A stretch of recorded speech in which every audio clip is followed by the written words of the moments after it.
So, to go into my poems, the question was, what's there to celebrate? What are we celebrating? Is there still more to celebrate? Can we think about it? So this first poem that I'm going to read tries to answer that question. So I'm reading from this clumsy thing because look what, this is work in progress. And this is the beauty of this space. We can read stuff that's not really fully formed and it's in the making and it's sort of full of knots and, so we can be comfortable in this space as we do that. So that's the kind of poetry I'm reading today.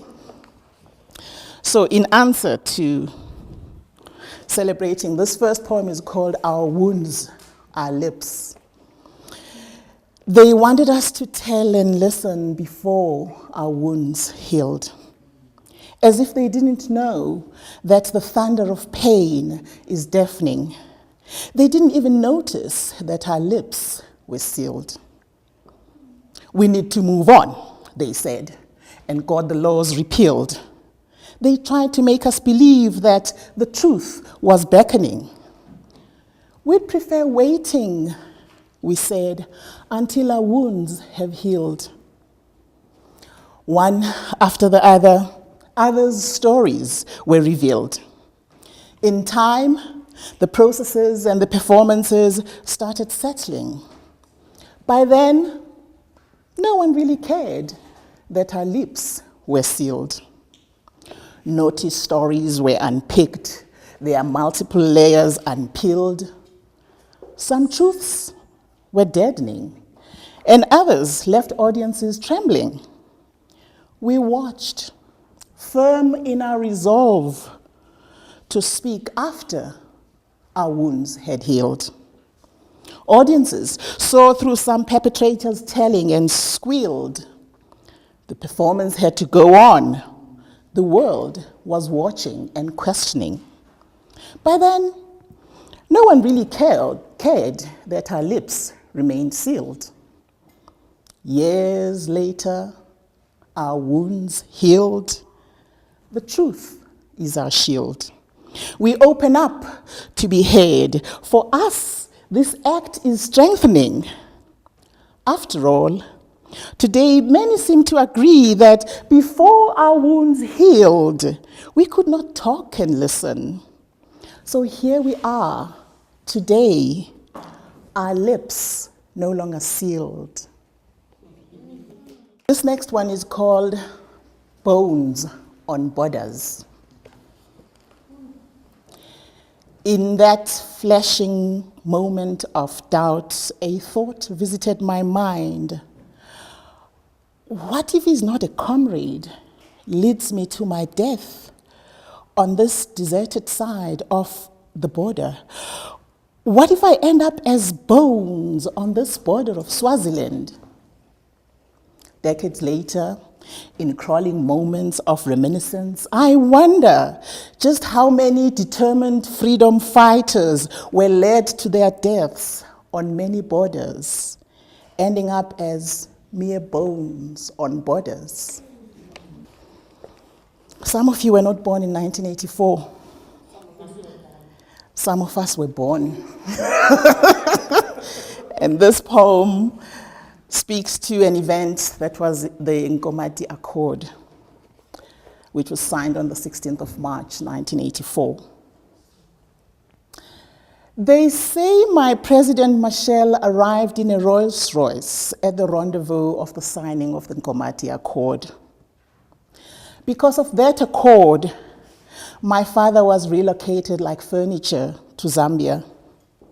Wanting to be like father, my brother went north, joined MK. Like a rain-starved plant, my mother lost her will to live. Too young to nurse anyone, my sister died of malaria in my arms. What does it matter then what kind of car my president drove when he went to the signing of the Nkomati Accord? This one is called 13th of May, 1984. This event has come to be known as Umkatashinga, for those of you who read the history of exile and the liberation movements. Gunshots reverberated beyond the camp borders in rapid ricochet through coffee and baobab trees. The aroma of coffee mixed with a whiff of gunpowder as a dialogue of arms bombarded the troubled terrain. Examinations. She examines comrades, inserts her gloved fingers inside rectal and vaginal cavities. Not once did she find evidence of poison-carrying objects. She wants to start talking to these sister comrades.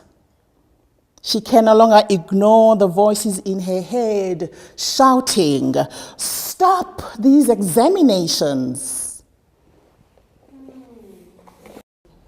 The history lesson. Okay. Digging for freedom. This young man says he and his friend refuse to work with us, even though they know that we can no longer cope with digging day and night.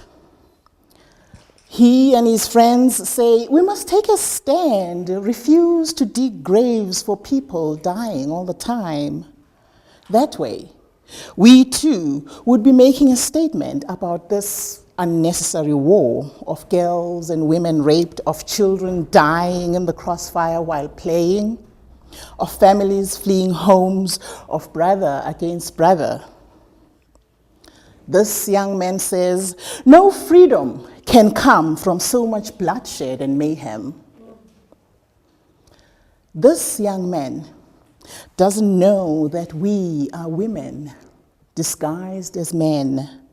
We started digging graves when men disappeared, fell dead.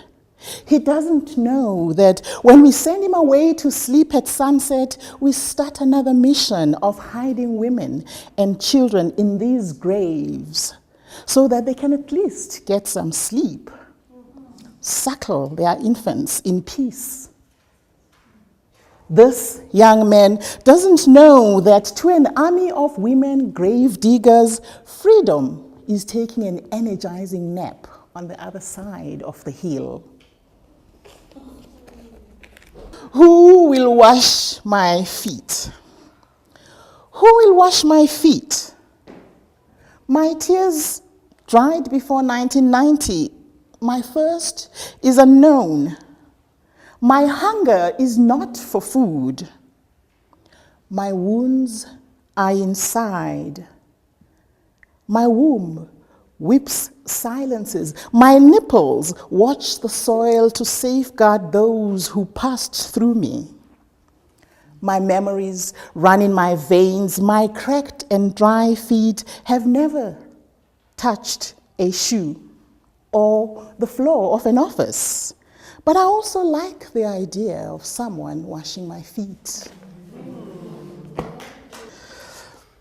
If tomorrow I awaken in smithereens like a glass bowl after an explosion on a hot stove plate, will you pick me up, piece by piece, moving furniture inch by inch? Will you tactfully go through the cutlery drawer if the blast found it ajar, uncover me amidst the clutter, then dress the drawer anew? Will you look to the farmost point from the stove until you find that last bit of me? Will you shine a torch into dark corners behind and around? Will you peep through and reach out into lean corridors alongside immovables? Will you pace gently, and if perchance you step on me, remove me, but taking time and care as you would with a farewell kiss? Will you pour your eyes into the sink using the tips of your fingers to save particles of me from drowning or going down the drain? Will you flip the kitchen cloth with tenderness so that those bits of me are not insulted? Will you take a careful look on every surface of the kitchen cabinets for some of me in case I'll be resting there? Will you venture into the airy spaces of the kitchen with a damp cloth and mop the dust in between and around so that all of me can be in one as you pack me away from your life in that marked space of the graveyard of relationships?